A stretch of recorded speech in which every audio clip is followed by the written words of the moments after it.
So I wanted to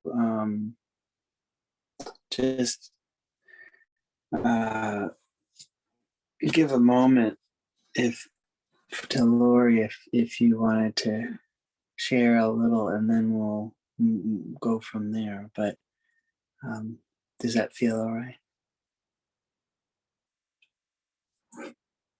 Would it be okay if it's not recorded? Yes, yes, absolutely.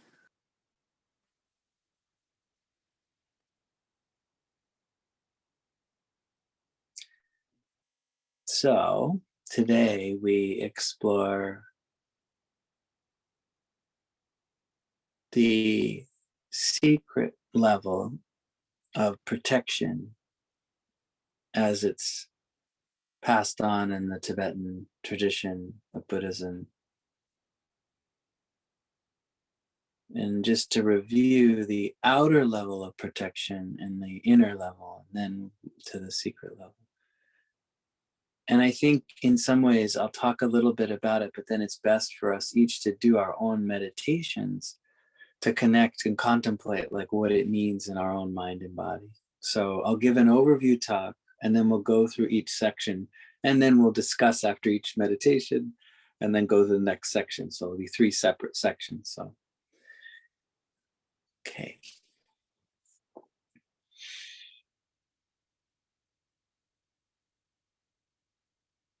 Outer protection at this time in the world, takes on so many obvious forms, protecting people from being attacked, like you would say in the Ukraine situation. It's like people in the Western world sending supplies and weapons and food and all these things to the Ukrainian people because they see, hey, this is not okay. You can't just take somebody's country. And so, people say, all right, we're going to try to protect you. But obviously, if protection gets so brittle and it's just like, we're going to attack you and you're attacking us, well, then no one's protected, right? So that's an interesting paradox about that kind of outer level, that we think of protection as like a roof over your head, safety for you and your family, enough food, shelter, all of that. That is an outer level of protection. But I think when it comes to our spiritual path, or the meditative angle on outer protection, it becomes very personal. It's like, how can I take care of myself? How do I protect myself? And we know what we've talked about with, the notions in internal family systems of the protector, the parts of us that arise to um, step in when we're activated and when we feel unsafe and when we feel like we need to do something, um, or um, say something. I'm thinking of body and speech there. At the level of mind, you have the energetic feeling of like, this is not okay. Something's not okay. I need to do something. And that's a very healthy feeling, right? And it's so interesting for me because having taught meditation for so many years, there's almost a well, little hail, like snow hail. That's neat. It's not that cold today, so that's surprising. Huh. It probably turned to rain in a second. That's the funny thing about living on the top of a mountain. You never know what's coming.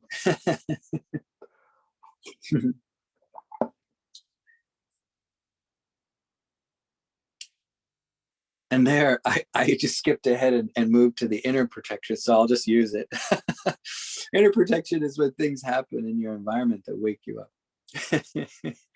So it could be this, it just stopped. Wow. So that's really great, right? Sudden, surprising things. Another way it's talked about at this level of the inner protector principle is the idea of slamming a door on your finger when you're angry because you're not paying attention to body and mind. They're not synchronizing your act. Well, and it's like, ow. And it gets your attention. Now, if we don't have a culture of seeing these moments as helpful protectors, right? If we see them as enemy, not unlike our own inner protector, if we see that as like a critic, or if it manifests as a critic, we can take its message the wrong way. We get confused with the messenger and not the message, right? But if we can just notice, oh my gosh, I'm really activated, or oh my gosh, this loud noise outside just like stopped my mind, and I realized I was distracted in some kind of habitual eclipse or something, right? So these things can help us snap out. Um, but building that culture, um, it takes practice. And one of the traditional things was to make these little torma cakes, or these little spiritual shaped cakes out of barley in Tibet, and offer them to protectors. In Trungpa Rinpoche said to us, I don't know how helpful it would be to have all of you like doing this little Tibetan thing. It's like it might be just too precious and exotic for you, and weird, and like like you might not. And plus, like barley, you don't have it everywhere. You have to like find it and go to the supermarket. He's like, all right, just use tea, make a tea offering. And so there's in the morning when you make your own tea, you can make another tea. And for me, that kind of inner protector principle there is like, when I forget to offer the protector tea because I didn't do an evening sit, or when I forget to make it, and then it's like, oh, it's getting to dusk, and that's when you offer the tea. And it's like, oh, so there's always, it's nice to have these kinds of culture of mirrors, you could say, a culture of a house of mirrors, that mistakes aren't bad, but that they are reminders of our greater intention. Do you see how different that is than saying, oh, I did it wrong, therefore I'm bad? Which is, sadly, the larger culture we live in is really big on that, right? Like, oh, you failed, do better next time. And, of course we would like to do better next time. No one needs to say that. And we don't need to even say that to ourselves. But the inner critic or protector sometimes manifests like, I don't want you to forget. This is how you get exiled from the group. This is how you're unsafe. Don't forget things. I'm going to be meaner than anyone else. You have to know that people are going to be mean to you, and I'll be meaner. And it's like, whoa. So that's something that can evolve. We can develop a relationship with that inner protector parts of us and critic. A lot of people, when they begin meditation, they find the inner critic not always at the very beginning. Sometimes they're like, I don't even know if I'm doing it right? Am I meditating? What's meditation? Is it just, I get so distracted. How can I call that meditation? And everyone's like, oh, no, that's normal. It's about coming back, and then it's about making friends. And that's, once you learn that, then you're in the second stage, which is like, oh, and now there's this critic waiting there going, well, yeah, you're still not very good at this. I don't care what they say about it. Sure, coming back, that's what they say for losers. They're the really good meditators. They don't get distracted. I bet that's how it is. And you're not doing it. It's like, oh. So we learn very quickly there's this inner critic and especially in meditation, because it's such a nonlinear thing, right? And it's so inviting us to encounter all these mental habits that maybe we never examine. So over time, we can make friends with that inner critic more and more. Part of doing that actually is the inner protector principle of developing this culture of like, things are waking us up. Things are trying to wake us up, or we could look at things that way. And the last thing I'll say here is that the reason we iconographize the protectors as terrifying, weapons and severed heads and standing on a corpse and, really scary, right? Because we're making an offering to everything that scares us. And it reminds me of, the places that scare you. Pema's, I'm looking at my library, I'm sure it's somewhere. But, that it's actually all these teachings about how to use situations and use our life as an opportunity to not turn away from fear or try to get away from it, but to see it as an opportunity, right? As an opportunity to develop this inner culture and appreciation beyond just when we feel good, including when we're feeling down or when we feel bad or when we've made a mistake. Or so, you know. Now, the secret level, I'll overview, and then we'll go through each one with contemplation and practice and discussion. But the secret level, it's sometimes hard when you move to the secret level because in words, it doesn't always sound so different from the inner level, as far as I can tell. But it is. And I'll give you an example. In the sadhana of Mahamudra, one of our core teachings from Trungpa Rinpoche, there's a line, and it's part of describing the principal deity, Dorje Trollo Karma Pakshi, this unification of the Kagyu and Nyingma lineages, this flaming figure that has the Karmapa's black crown, but also the Dorje Trollo's wrathful, fiery presence. And together, they symbolize devotion and compassion confidence. Devotion and confidence come together as compassion. So one of the lines there is it talks about the unchanging mind of the guru, talking about the true nature that our teacher might point out to us, our own nature, which is the same as theirs. And then it says the wisdom of the Yidam, which is talking about the wisdom of deities or the energies of wisdom that exist that we can access beyond waxing and waning, meaning this nature doesn't come and go. It's always there. We may forget about it, but when we come back, it's like, oh, there it is. It didn't go anywhere. And finally, the next line says, and the protectors, and there's a semicolon, the confused thoughts which have returned to nakedness. So at a high level reading, one might think, oh, this is about, in an advanced meditative state, thoughts self-liberate, right? Upon arising or upon being seen at whatever level we can work with them. If we look at thoughts, they might dissolve. If we relax into our open, translucent nature, they might just dissolve as they move, right? They're sort of like their own reminder. And that's obviously, I'm doing the gestures for that, later we'll do all that. But that there are teachings and practices for that. But so that at a quick reading, you might think, oh, that's what it's talking about. Self-liberation is the secret level of, but I don't think it's that simple, because otherwise this would have been called, let's talk about self-liberation. But instead, it's different. And we'll tell you how it's different. The confused thoughts which have returned to nakedness indicates, the word nakedness in Tibetan doesn't indicate dissolving or non-arising. So those would be the two. The kind of dissolving is like, oops, the thought's seen, we see through it, it dissolves. Or the thought doesn't even really arise because it's always known to be awareness. It just is liberated upon arising, is another way of saying, right? So non-arising, whatever, same thing. So, okay, but that's not what that word means. And that is a translation from Tibetan, because it was originally, Trungpa Rinpoche composed it in Tibetan. So the word isn't just random, it's an actual translation. And the term nakedness actually refers to the mirror-like quality of wisdom. There are the 5 wisdoms, right? Discriminating wisdom awareness, the wisdom of equanimity, the wisdom of mirror-like wisdom, the all-accomplishing wisdom, and then the all accommodating wisdom, or space-like wisdom. The mirror-like wisdom is a particular aspect of our nature. And by the way, these are the colors of the rainbow. Pretty cool, right? So there's all that beautiful stuff going on.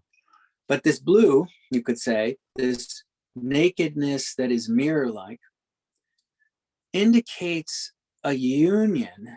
And this is some highfalutin philosophy, but I'm not going to spend a bunch of time on. I'm just going to, we'll get into it more in experiential ways. But the union of ultimate and relative truth, which means one is able to rest in one's nature and still relate to the relative world without preferring the absolute, but able to see the qualities of the relative. But they're said to be as like nakedness or returned to nakedness, meaning they appear and the content is visible, but while viewing the clips, essentially, and are losing awareness. Here, we can still see a particular quality of a thought or experience, and we don't lose its context. Now, what happens when we do that?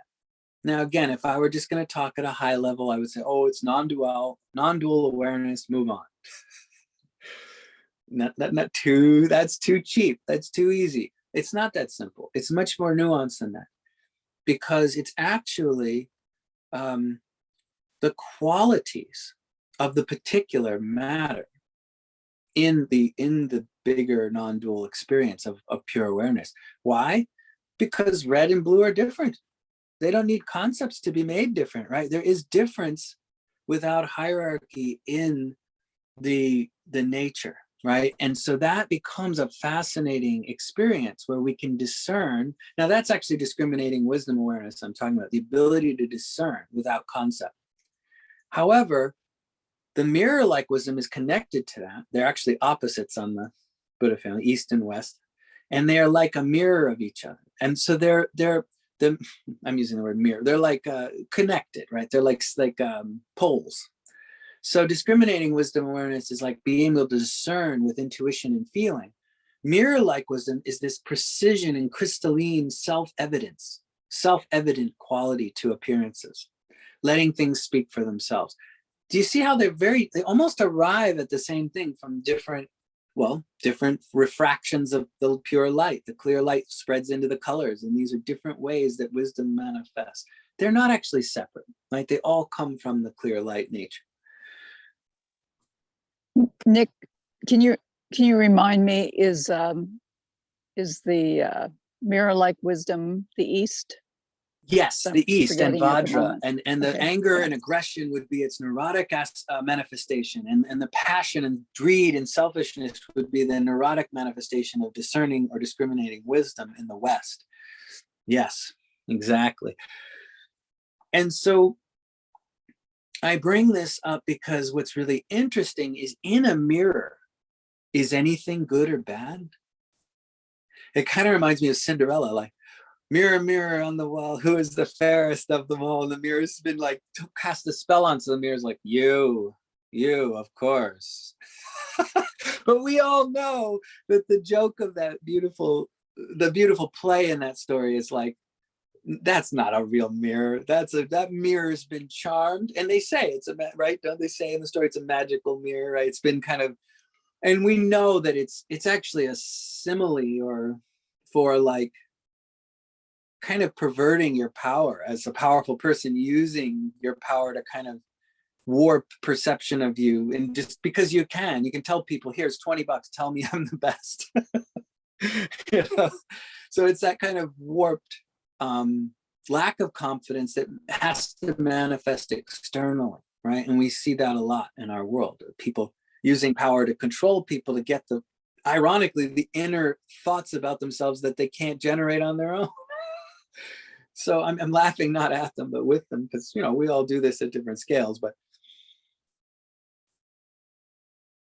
so the mirror itself, without having a charm on it, does not have a good or bad. Mirrors don't have good or bad. And so this is a very subtle level of perception to have, and here I would say, having a really scary thought, a really terrifying thought. I would even dare say an evil thought. Don't tell anyone. Now, of course, in the Sadhana Mahamudra, this is addressed, right? The Trungpa says, as long as you continue to cling to the concept of good and evil, the Mahakalis, which means the protectors, the protectresses, it's a female version of it, but it's the same thing. The Mahakalis will continue to manifest as friendly goddesses and harmful demons, right? And so the point is that we kind of are creating our own reality when we cling to good and evil. And at the secret level, there is no such thing. There is no such thing. There are different energies, right? Now, that gets very threatening if you take that out of context and say, Nick said there's no good and evil. And it's like, oh, no, it's like, oh, no. So that's not what I'm saying on the relative level, right? There are more kind and more confused, or more helpful and more confused manifestations. Absolutely, right? Not denying that. This is recorded right now. This is on the record. But when we move to that's why it's so hard to talk about the secret level, right? Because the inner level, you're like, okay, I get it. There's energies and they're different. But at the secret level, it's saying there's not actually such a thing. When we experience a terrifying thought, when we allow it to be mirror-like, it is the protector. Now that is radical, isn't it? As opposed to saying, oh, that bad thought reminds us to be good. I'm not saying that. I'm not saying that's bad practice. By the way, that's good spiritual practice as some levels of development and for different people. And I'm not saying I'm just pointing out though, at this very subtle level, at the secret level, we can go beyond clinging to the concept of good and evil. Now, here's the clinging in that line. It's very key. He says cling. Now, why do we cling? Because it's threatening to let go of that ground. It's orienting to know what good is and what evil is. Even if we're slightly distorting reality, it helps us feel like I know what I'm doing. I know when I'm good and I know when I'm bad. Now, that's often what happens at the inner level of protection when the inner critic comes up, right, and says, see, you're bad. And we go, you're right. Oh, or we say, be nice. Depending on our level of evolution with that part or that part of us, and that part might not manifest that way for us. But here what it's saying is actually really interesting. It's at the secret level, it's saying it doesn't really matter if your part is a total jerk or not. Because if you perceive them at the secret level as nakedness, they are a protector. They don't exist as some other that's bad, that's hurting you. They're just that energy, and that energy wakes you up because you do not want to hurt anyone. You don't want to cause anyone harm. But that thought is rife with everything we're afraid of. Now, if we don't see it as other, if we can experience it as a manifestation of our own wisdom, it is a Mahakali. It is a Mahakala. And it is helping us to see it beyond any pathological mindset whatsoever. Boy, that's an interesting premise, right? So, yeah, Stephen. Nick, do you mind giving me an example, like a real life example of a thought that you're talking about that might, in one sense, be considered evil, but in what you're saying is really the secret protector of either waking me up to being aware or whatever. Well, yeah. As you can see, I'm a little bit up in the air about. Oh no, that's so good. Thank you for grounding it. I remember my father said to me once, kiddo, any thought you can imagine can be thought and has been thought by humans. There's no thought that you can't have. It was like out of blue. And I was like, okay. It stuck in me my whole life because it was the most compassionate thing that anyone had said to me about my thoughts. Because sometimes I'll have a thought and I imagine you can relate this, but I don't know, right? But a thought that's like violent or even hateful, and destructive, and it shocks me, like, oh my God, it could come out of the blue sometimes. Now, of course, the more we know about the subconscious, it's out of the blue, but the blue is not nowhere. There's there's undercurrents. And I think for me, when I have a very wrathful or aggressive or violent thought or an angry thought or a hurtful thought, it could just be like out of nowhere, and I might not even be angry in any obvious way with it, right? And what I found out for myself, Stephen, is that thought is so alarming and so wakeful that I used to pathologize it when I first started, noticing it. And I was like, oh my gosh.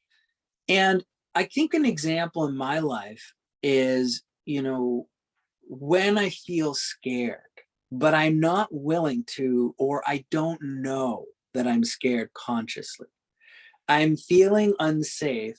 And then suddenly a thought will come up that's really shocking. Have you ever had a thought like you go next to an edge of a cliff and you just see yourself jump?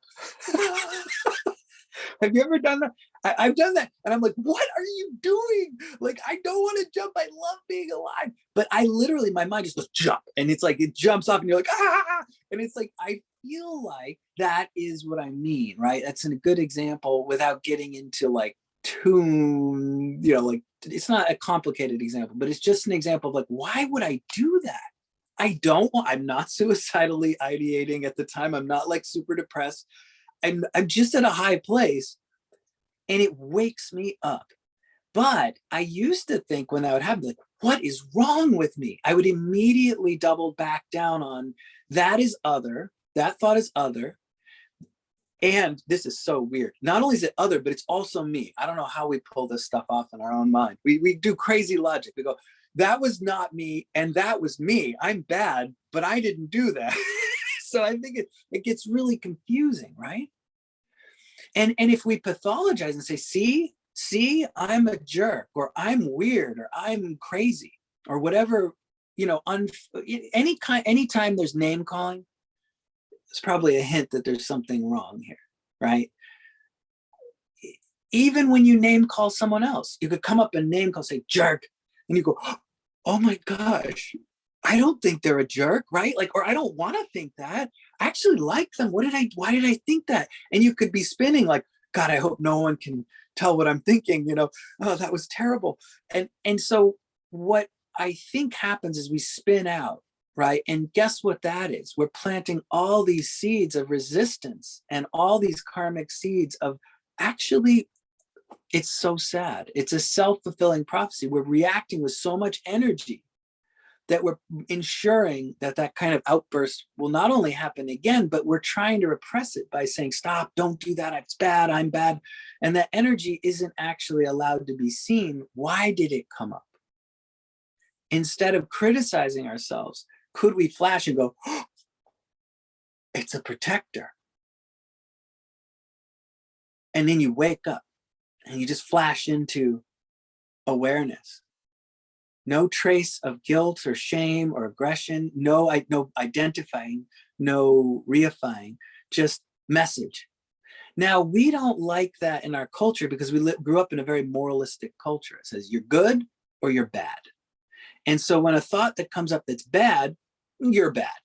It's real simple, right? And it's hard to argue with that. You go, geez, I think what's so sad is, as we know, as meditators, thoughts come out of the alive vijnana or the unconscious. So wait a second, you didn't even author that thought, but then you're going to beat up on yourself for it? But why that thought? Do you see how there's some wisdom in it? And so when you're at a cliff and you think of jumping up, boy, it does sort of wake you up to the edge, I'll tell you. It's like, oh yeah, no, I do not want to do that. Thank you for showing me that option. And that is a protector. If a protector appears and goes, jump off, and you're like, that's evil, then you're missing the point.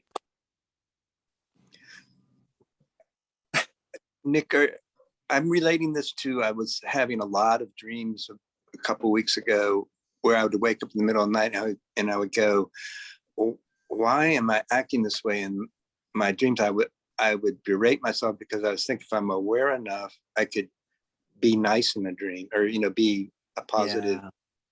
And so I'd wake up and then just really go, man, you've really got a long ways to go, and just like you're saying, berate myself.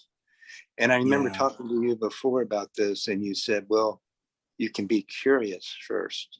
Like you use that word, be curious, what, like like what you're saying, how you described it, and just allow the dream to have been there and just be curious about, wow, that's pretty wild that I can dream like that. Something like that. That's how you, I think it's pointing to the same thing, what you were telling me before. Oh, yes, Stephen, it is. It is. And it's really beautiful. Now we've kind of laid it out there. We're ready to move.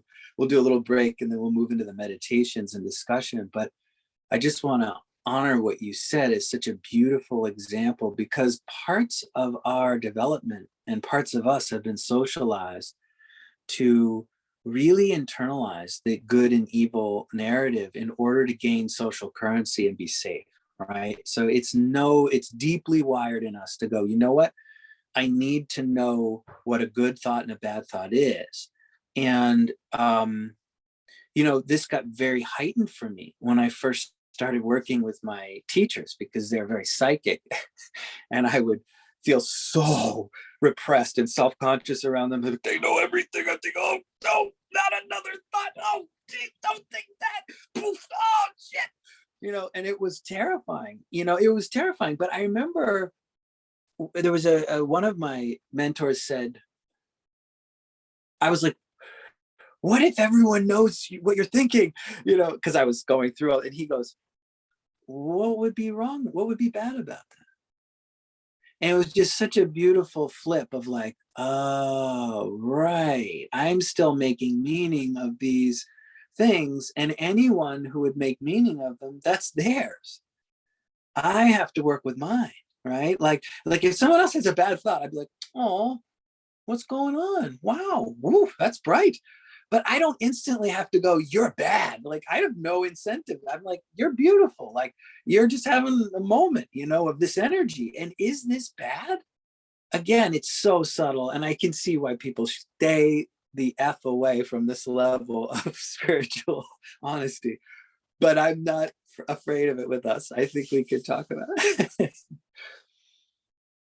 Oh, I have got the wheels turning. I am looking at the nodding and the wise eyes. Can we take a short break and then come back and discuss and go into it more? Is that okay? I just want to make sure we give everyone a little. Okay, good. This is exciting. I think we got it rolling. All right. See you in a few minutes.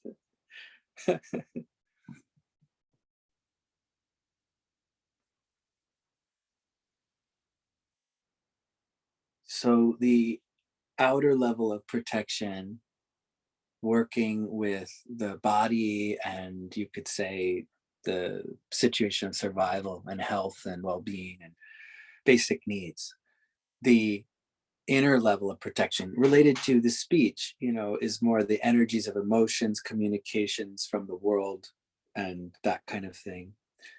The secret level of protection having to do with the mind, in the actual subtle qualities of thoughts as protectors, when seen in nakedness, right? If we cling to good and evil as concepts, they just manifest as bad and good, and we don't, or helpful and harmful entities, right? So, or thoughts, right? They're not. So it's really, and we were just saying as we came back from the break, is the idea that sometimes random discursive thoughts can be protectors. Now that adds a level of complexity, which I don't want to go into in this gathering, which talks about the fact that we're not alone. So here we're just going to talk about our own mind. But yes, that's also weird, because then it gets even weirder. We're also all connected, and that's another thing. There's a reason why I give Ekajati cookies and coffee every morning, okay? That's not just for decoration. I love it. All right. So I thought we could do this, and I'll do a short meditation for outer protection, a little discussion about it, a short meditation for inner protection, a little discussion, and a slightly longer meditation, longer discussion for the secret level, because that has been our focus. So I'll just frame it as a contemplative meditation. We're going to think about, on topic, the notion of outer protection. What's important to us? What supports our practice? Where do we utilize that? Where do we how do we draw upon that kind of protection? Maybe even what's challenging about it, just depends where we want to go with it. So we think about it on topic. And as we start to develop a feeling, some kind of experiential sense of it, we can rest in that feeling and just relax in that. And again, this won't be, it'll be a couple minutes long. I'll ring the gong to start and end. So during the contemplative meditation, we can think, and if we think about something outside of outer protection, we just come back to that topic, and then we rest in the feeling of it and keep exploring if we want. Okay, here we go.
So, what did you notice contemplating outer protection? I was surprised how much was in there. I was like, oh, wow, I really skipped over that because there's a lot there. But anyway, what did you all find when you brought yourself to that?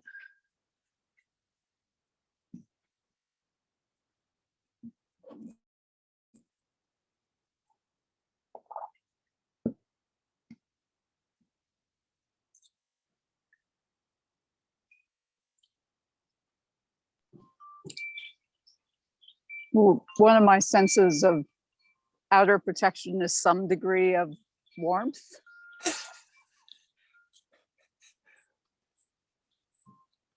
Probably temperature, comfort, but warmth is what I crave more. Connection to the to humans, obviously to myself, but that's on another level. Connection to the animal world, probably particularly mammals and nature. And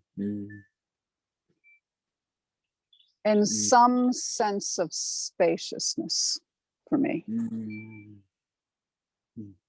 Though it might be different for me and, but that some sense, but at least some basic sense of spaciousness for some of the ones in addition to food. Yes, absolutely. Yeah.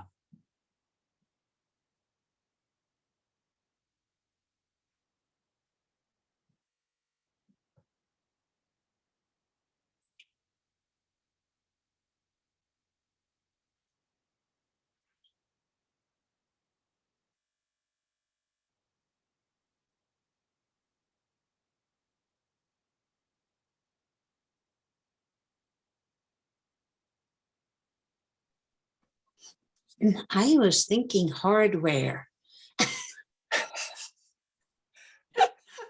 All the locks on this place have different keys or no keys at all. And I thought, now that doesn't make sense. I should have like the same key for front and back doors, but I don't. So that was one level. And then the dogs who are very protective of me. So yeah, I was thinking bizarre things. Oh, I love that. Yeah. I know this is why it gets so interesting. It's like, oh my gosh, yeah. Environment, temperature, dogs, like hardware, keys, locks. I actually thought this is not an ad for AAA, but I literally was like, oh my God, I need to upgrade my AAA membership because I have the one they only tow you a mile. There's one that you only pay $30 more a year and they tow you like 200 miles and 3 times or something, it's like way more. And I live, now that I'm traveling a lot, that's probably going to be way more useful, but I keep thinking of it. And it scares me when I have those thoughts because I'm like, uh-oh, is this the protectors telling me my car's about to? Thank you, So anyway, protectors. yeah, yeah, but then you have to act on it, Janet. I haven't done it yet, so that's the problem. We gotta Do it again, protectors.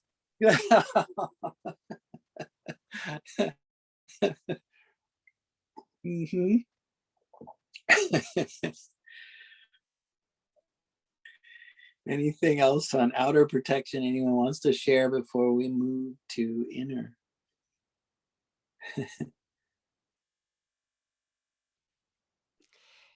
One of the first things that came up for me was I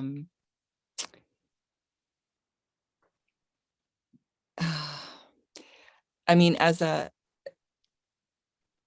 Dorje Kasung in Shambhala, which is the pillar of protection, being that person who takes responsibility for ensuring the room is warm enough, there's enough fresh air, there's fire extinguishers, there's an escape route, and I'm the one who knows where they all are, and I will guide you should there be an emergency. So, and Mr. Rogers talks about this so beautifully, is look for the helpers. And so who are the helpers around me? Mm-hmm. Mm. Oh, that's so interesting. Yeah. Yeah, because it's like, if you know that, you kind of know your protectors in terms of your, and I keep trying to avoid using this term, but you've all heard it. And I'm only avoiding it because I don't want to go into a whole other explanation, but mandala, right? The idea of ecosystem or mandala. And the idea is these are the mandalas of body, speech, and mind protection. So they have their own realms, right? Or own ecosystems. But in your mandala, who are people that you could, like a neighbor or a friend who lives nearby, or someone, and they'll tell you sometimes people who are protectors. Maggie was talking about someone she knows who, when we were having trouble here with our pipes getting cold, and she told this guy, and he goes, "Why didn't you tell me?" You know, like he was like, "I want to help," so it's like, oh, right. That's, yes, thank you. So actors are kind of like even gruff about not being able to protect, like yeah. Well, that's sort of the vein that I had gone in. I was looking at the images on my shrine and on the wall, Trungpa, and you're there too, Nick, and my parents, and then Amitabha and the Buddha, and I felt like, well, yeah, that's my protectors in very real terms. And it was interesting that the same feeling I was feeling looking at your image and then looking at Trungpa's, there was the same energy there, even though Trungpa's no longer, in the physical form. I thought that was interesting. And then I thought of Dragon. And then for some reason, I started thinking of the movie Avatar, and I was just thinking of those wonderful creatures that, the paralyzed fellow was born into, and taking another form like that. I don't know why. I don't really know how it fits in, but I thought about that.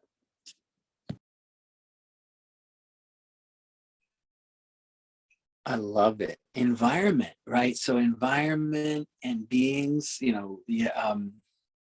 I was thinking of the books that I found I'm setting all my books in a bookcase, right? That's a protector. Anything that, yeah. I mean, just 1 second.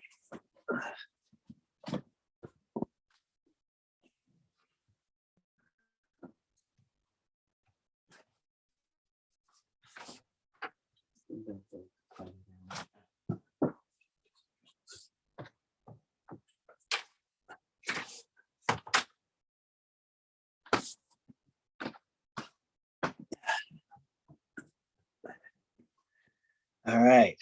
Sometimes you have to unplug and replug. Okay.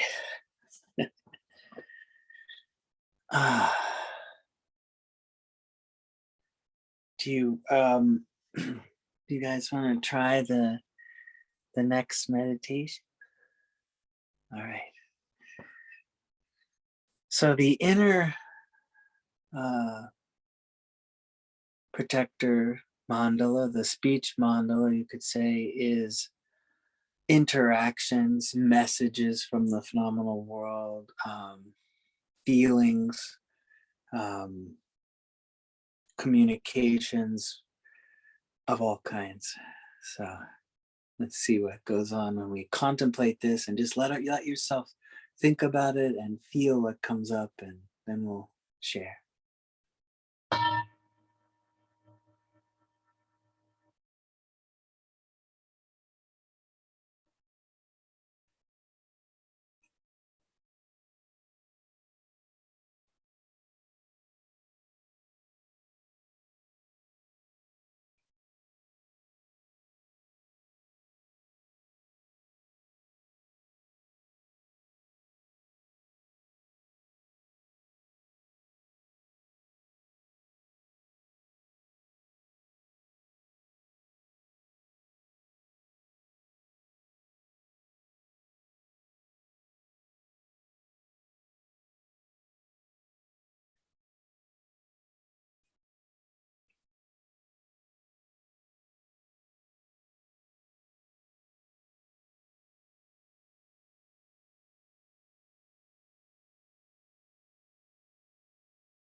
The inner protection mandala speech. What did you notice? What kinds of communications or energies or feelings? What felt prominent exploring, or maybe something different too, something I haven't thought of.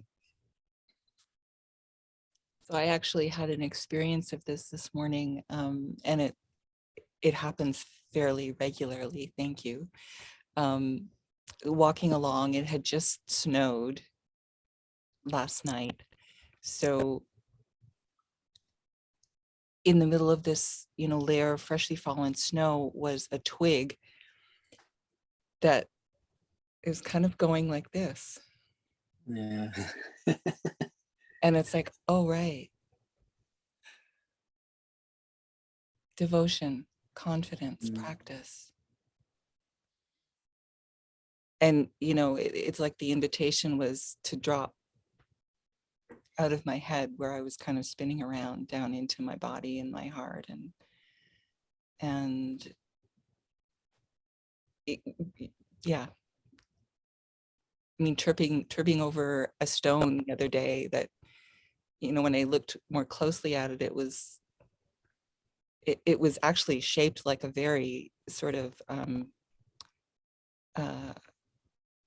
traditional symbol of protection and like cutting through. And not that those thoughts of, oh my God, what am I doing? What am I thinking? Not that they shouldn't be there, but like, how can I be with them differently so that they're not running the show?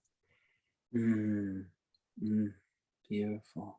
And I mean, this could have just been, a rock that I tripped over, or this could have been just a twig. It's like, yeah, so what? No, I'm open to. So that's what it's about for me. It's like being open. Like, what's the significance of this? What is the message here? Oh, it's beautiful, Janet. Thank you.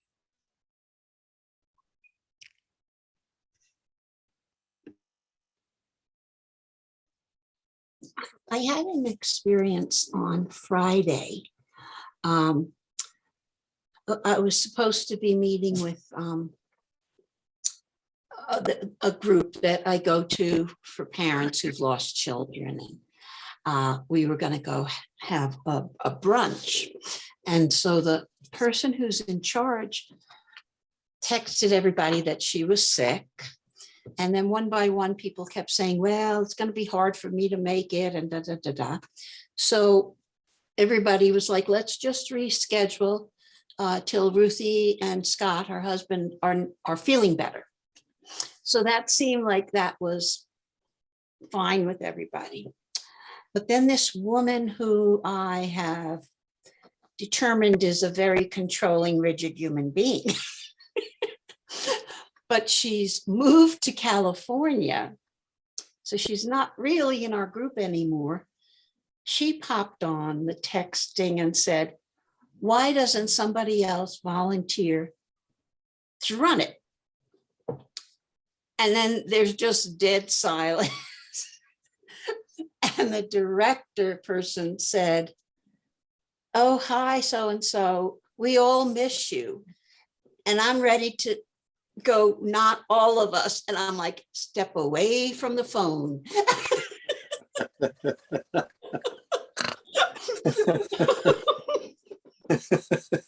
But then I meditated on it, like, oh my God, that's not me. That's so rude. And I realized this guy, Doug, who's also moved away, if he had said it, I would have just taken it as a kind suggestion. I had to like just really focus on where is that coming from and why I was reacting that way, and which was helpful because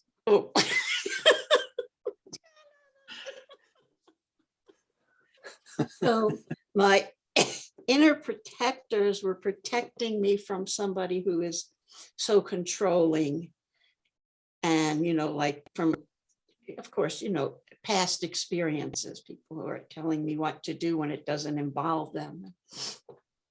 But I was able to come down into my body and realize I'm not just reacting to her. I think that was a good thing.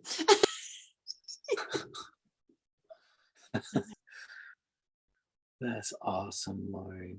What a beautiful example of like hearing the message and like getting the point of the message. It's not, you don't have to like take it to another step. You could just go, oh, right, this is how I'm feeling. I can be with this. This is important information. This makes sense. And it's like one can then approach a situation in a way where we're not trying to control it from the inside out to the out. You can just be like, okay, I'm going to work with my own where I can control it. But it's so cool. Yeah. Oh, I love it. Hmm.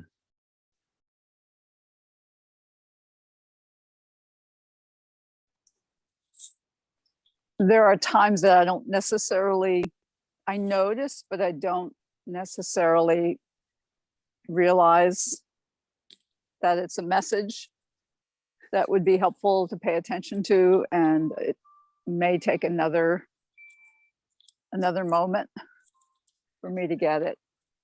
And then I start paying attention, and often there is another message, but it almost feels like a confirming message because I'm just more awake and more mindful. The other thing I've noticed for me is sometimes I notice something and I need enough spaciousness that I don't jump to a conclusion of what it means for me in this moment. That if I can just be curious, like you, Stephen, were saying earlier, if I can be curious about it and just open, then I can get a little bit more information and pay attention. And then the last one I'm thinking of is, of course, all different kinds of things like light and wind and but sometimes, just randomly I'll choose out of reading or listening to podcasts a particular one, and I pick up something interesting, and then I listen to another one. It's on the same theme, even though that's not what it's about, etc. So it's just fascinating.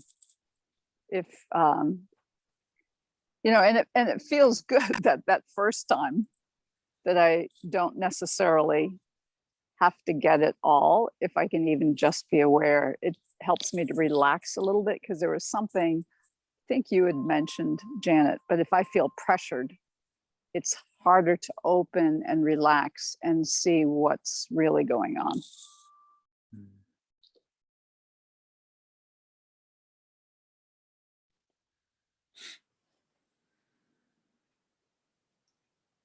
I love it. That's beautiful. So I'm hearing this symbolic level, like the symbolic teachings of the curiosity meets phenomena at a certain timing, and it leads somewhere potentially. But if we can't hear its message because we're not feeling safe enough, or we're not enough space, like or there's like we're anxious, and so we quickly react, which it can relate to that feeling of like, oh my gosh, like I just made an assumption very quickly. And then I'm like, wait, but then I love when I see like, oh, that is so wrong. I am just wrong. And it's like, good. That's another kind of protector thing. Like, okay, wow, that was way off. Maybe I need to take some time here and slow down because I'm anxious. So I'm jumping to conclusion because I just want to feel safe, right? So that when we can, even after the fact, if I jump to a conclusion and I see that I was wrong, that can also be a message of the protector, and at that level. So yeah. Stephen, did you want to share anything before we move to the last one? Yeah.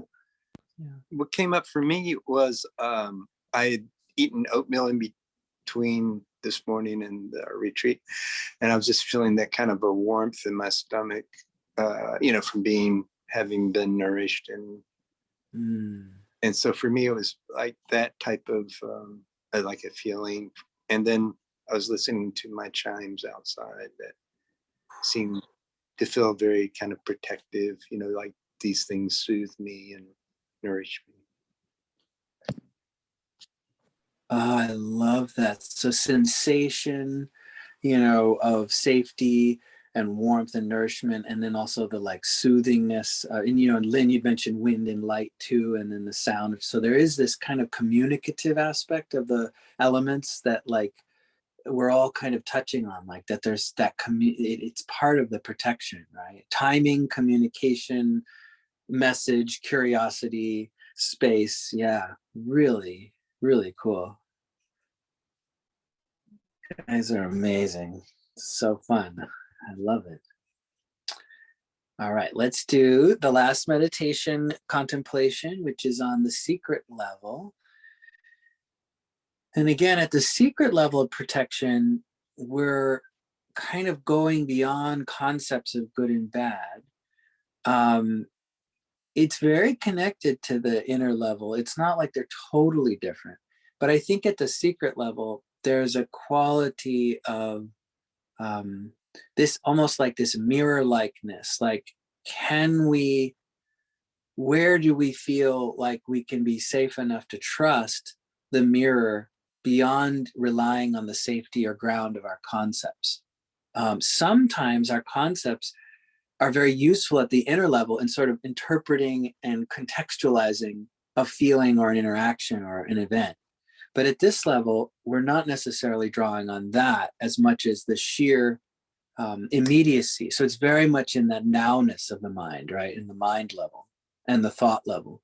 So how does protection occur at this level for us, or what are we wondering about it? And okay, let's see what we learn.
So finally, the secret level, what is protection at that level to us at this moment, or what came up contemplating that we'd like to share?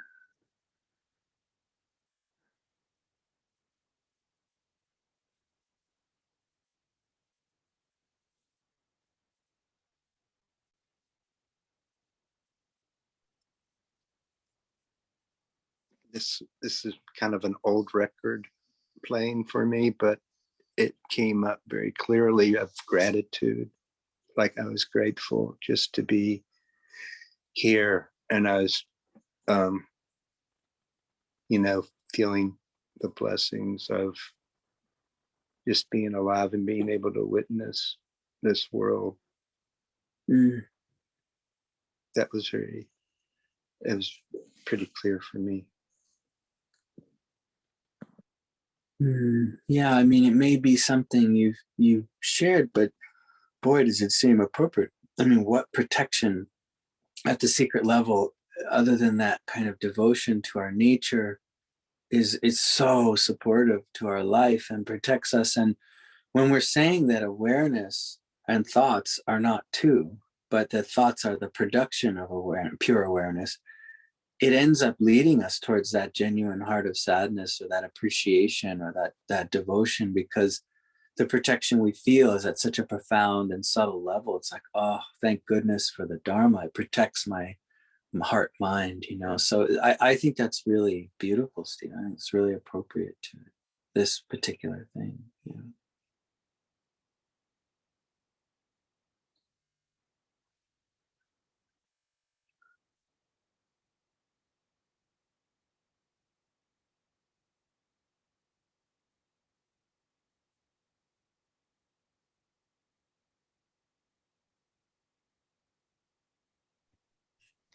What came up for me with this one was, and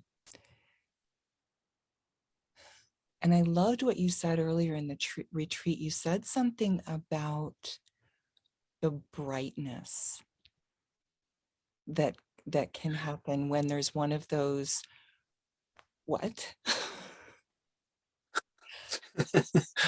And Yeah.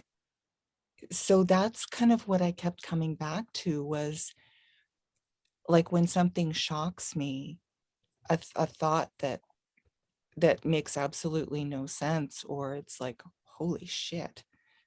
No, actually, I don't want that. And I was just kind of like, it's like, wake up. Yeah. And then there's a gentleness. It's like, oh, right. But it's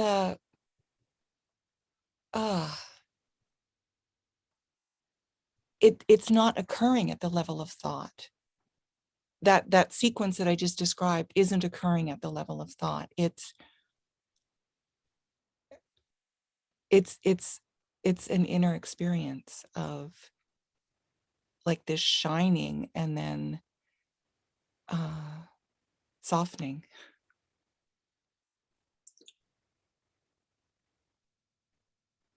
It's beautiful. And opening. Yeah.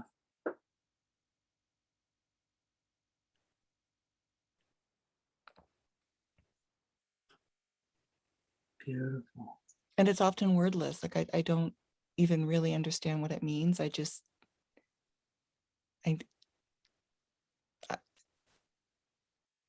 I feel like it's this invitation into, or calling back to my nature. That brightness, that softening, that opening.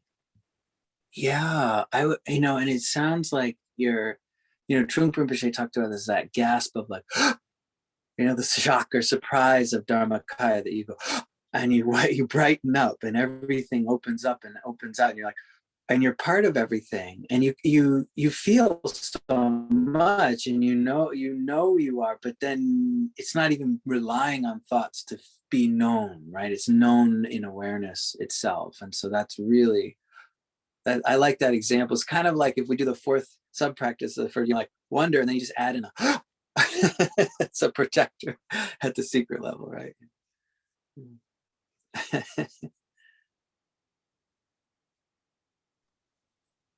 Unfortunately, I'm going to have to go. For me, it was just a sense of knowing, and it's often after long struggles of trying to figure out and decide and emotions about it, whatever it happens to be. And sometimes it's something that it's just in the moment I know something. But often it has to do with stuff that I'm struggling with. And I finally, at some point, let go, and then a knowing comes through. And it doesn't have an evaluation or need to explain. I don't even know if I can explain. I know there are some reasons, but that's not what it's relied on. So it's beyond it needing to explain to myself, first of all, or to others in some ways. So. And Lori, I'm thinking of you, love you. Bye, you all. Sorry, I have to leave. See you, Lynn.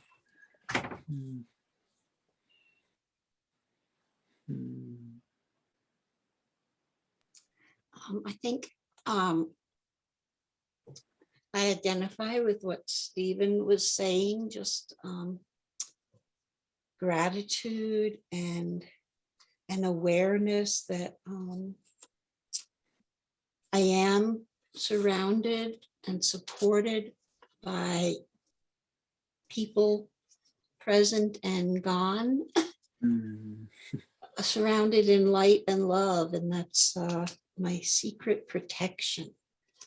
So yeah, it's very valuable.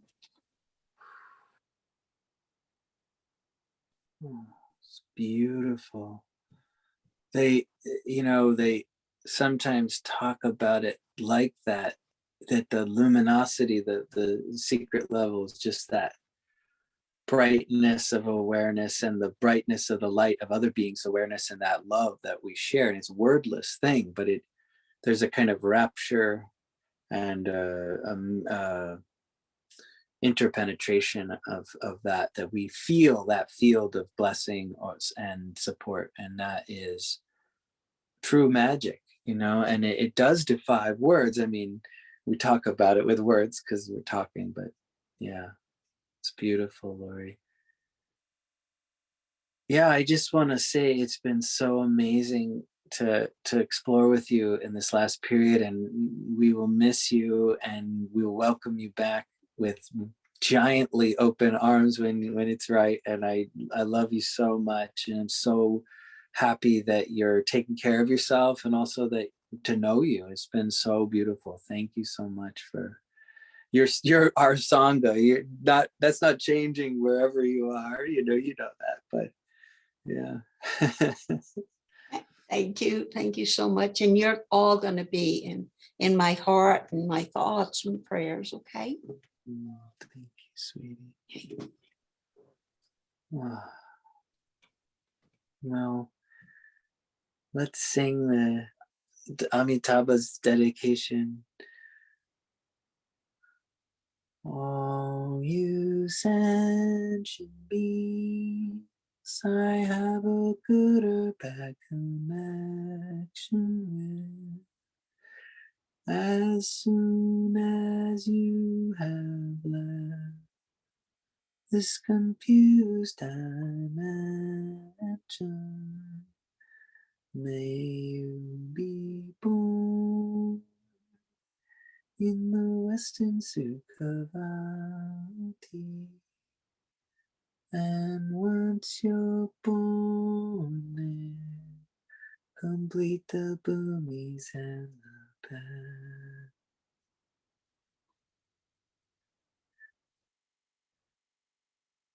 Yay, rain of blessings.